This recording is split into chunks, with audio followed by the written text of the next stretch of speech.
നിങ്ങളുടെ ഇഷ്ട പരമ്പരകൾ എക്സ്ക്ലൂസീവായി സൺ നെക്സ്റ്റ് ആപ്പിലൂടെ തികച്ചും ഫ്രീ ആയി ഇപ്പോഴേ ആപ്പ് ഡൗൺലോഡ് ചെയ്യൂ. ഭാവിയിൽ ചിലപ്പോ അവൾ CBIയിൽ ജോലി നോക്കിയെന്നും ഇരിക്കും. നിന്നെ കൊണ്ടൊന്നും അതിന് പറ്റില്ല. ആ നിലവാരത്തിൽ പഠിക്കുന്ന ഒരു പെൺകുട്ടിക്ക് സ്വാഭാവികമായി ചില സംശയങ്ങളുണ്ടാവും. അതവൾ പറഞ്ഞതേ ഉള്ളൂ. നിങ്ങൾക്ക് അങ്ങനെ വല്ല സംശയമുണ്ടോ?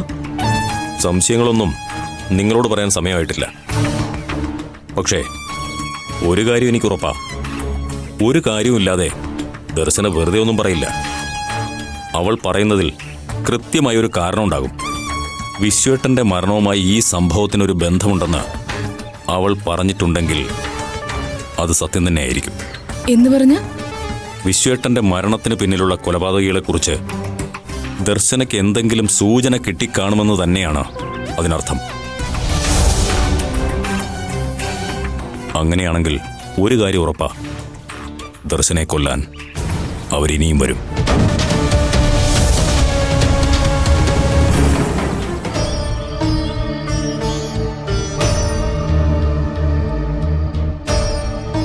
ആ രൂപേഷ് വന്നപ്പോഴാ എല്ലാം കുളമായത്. 2 ദിവസം കൊണ്ട് ഞാൻ അവളെ വളച്ച് എന്റെ വഴിക്ക് കൊണ്ടുവരാൻ ശ്രമം നടത്തുമായിരുന്നു. കഴിഞ്ഞ ദിവസം സംസാരിക്കാൻ ചെന്നപ്പോഴും അവൾ ഒഴിഞ്ഞുമാറി. രൂപേഷ് കൂടെ ഉണ്ടായിരുന്നതുകൊണ്ട് അധികം സമയവും കിട്ടിയില്ല. ഇന്നാ സംസാരിക്കാനുള്ളൊരു അവസരം കിട്ടിയത്. ഞാനൊന്ന് പ്ലാൻ ചെയ്ത് സംസാരിച്ച് വന്നപ്പോഴേക്കും അവൻ വീണ്ടും വന്നു. അവൾക്ക് നിന്നെ കാണുന്നത് ഇഷ്ടമാണോ മോനെ? നിന്നോട് അവൾക്ക് താല്പര്യമുണ്ടോ? ദേ കിടക്കുന്നു. അമ്മേ, അവൾക്ക് താല്പര്യം പോയിട്ട് ഒന്നും നല്ല പോലെ നോക്കുന്നു പോലുമില്ല. അവൾ എന്നെ കാണുമ്പോൾ എന്തിനാ പേടിക്കുന്നതെന്നാ എനിക്ക് മനസ്സിലാവാത്ത. നിന്റെ യഥാർത്ഥ സ്വഭാവം ദർശന അവളോട് പറഞ്ഞു കാണും. അതും ചിലപ്പോ ശരിയാവും എന്ന് കരുതി നീ അവളെ കാണുന്നതും സംസാരിക്കാൻ ശ്രമിക്കുന്നതും ഒന്നും നിർത്തരുത്. 2 ദിവസത്തിനുള്ളിൽ ഞാനൊന്ന് മരുവത്തൂർ വരെ പോകുന്നുണ്ട്. നിന്റെ അഞ്ജനയുടെയും കാര്യം ഞാൻ അവിടെ അവതരിപ്പിക്കും.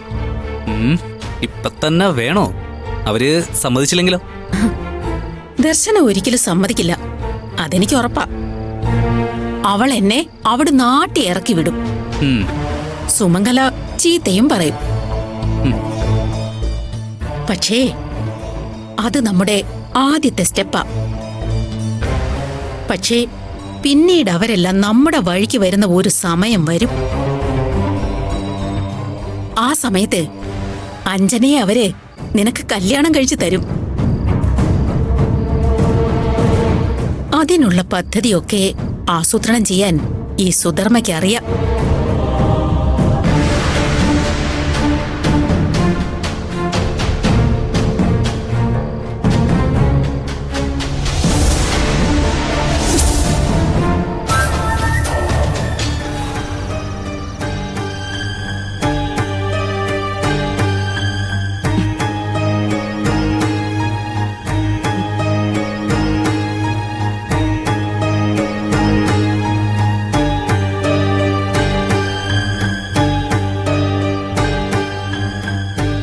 ഹലോ അമ്മേ.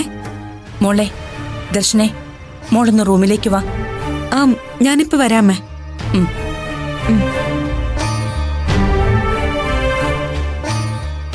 അമ്മ എന്തിനായിരിക്കും എന്നെ വിളിച്ചത്? നിങ്ങൾ വിളിക്കുന്ന നമ്പർ ഇപ്പോൾ പ്രതികരിക്കുന്നില്ല. ദയവായി പിന്നീട് വീണ്ടും.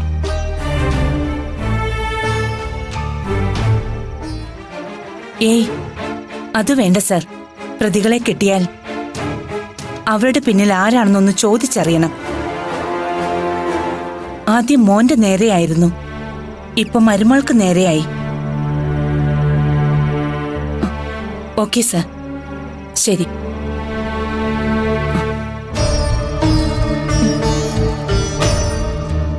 വാ.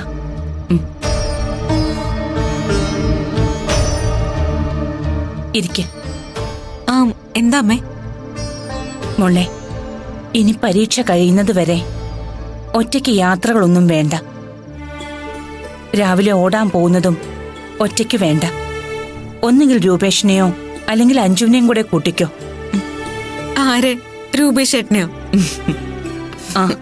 അല്ലെങ്കിൽ ഒരു കാര്യം ചെയ്യാം, ഓട്ടം റോഡിൽ നിന്ന് മാറ്റി ടർഫിലാക്കിയേക്ക്. അതൊക്കെ വേണോ അമ്മേ? വേണം. ഞാനിപ്പോ വിനുപോത്തൻ സാറുമായിട്ട് സംസാരിച്ചു. അന്വേഷണത്തിൽ വന്നവരുടെ ഉദ്ദേശം മോളെ അപായപ്പെടുത്തുക തന്നെയായിരുന്നു. അത് തന്നെ ആയിരുന്നോ ലക്ഷ്യമെന്ന് എനിക്ക് സംശയമുണ്ടമ്മേ. അമ്മേ, ഇവിടുത്തെ അച്ഛന് ബിസിനസ്സില് വല്ല ശത്രുക്കളും ഉണ്ടായിരുന്നോ? വിശ്വേട്ടന് ശത്രുക്കളോ? നല്ല കഥ. വിശ്വേട്ടനെ എല്ലാവർക്കും ഇഷ്ടമാ. എല്ലാവരെയും അറിഞ്ഞു സഹായിക്കുന്ന മനസ്സായതുകൊണ്ട് തന്നെ ശത്രുക്കളേയില്ല.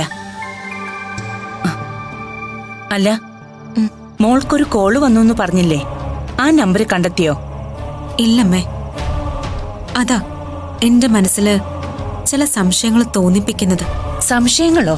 എന്ത് സംശയങ്ങള്? അഞ്ജുനെയും രൂപേഷേട്ടനെയും മാർക്കറ്റിൽ വെച്ച് ആരോ അപായപ്പെടുത്താൻ പോകുന്നുവെന്ന് ഒരു കോള് വന്നില്ലേ?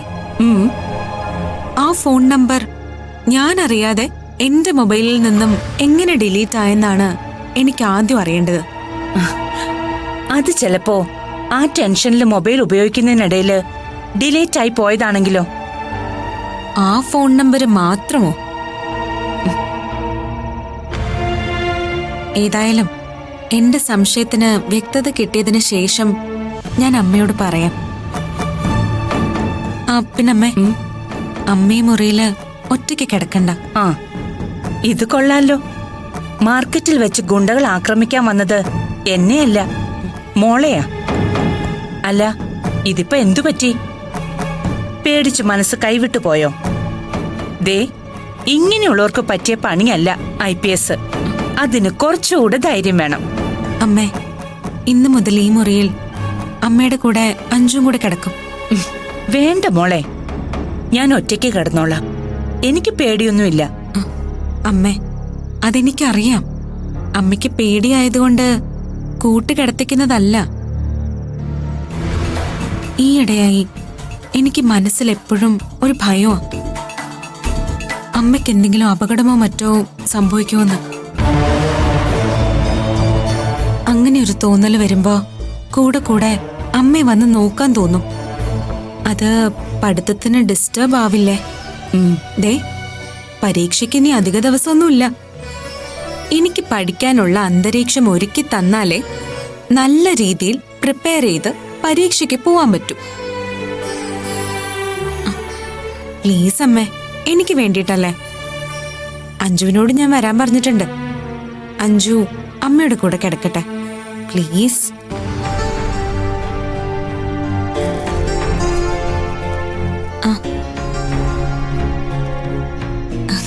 ദേ, അഞ്ജുമോളും എത്തിയല്ലോ. അപ്പോ നിങ്ങൾ കിടന്നുറങ്ങിക്കോ. 2 പേർക്കും ഗുഡ് നൈറ്റ്. Good night. ഇരിക്കെ മോളുടെ ചേച്ചിയുടെ ഓരോരോ കാര്യങ്ങള്.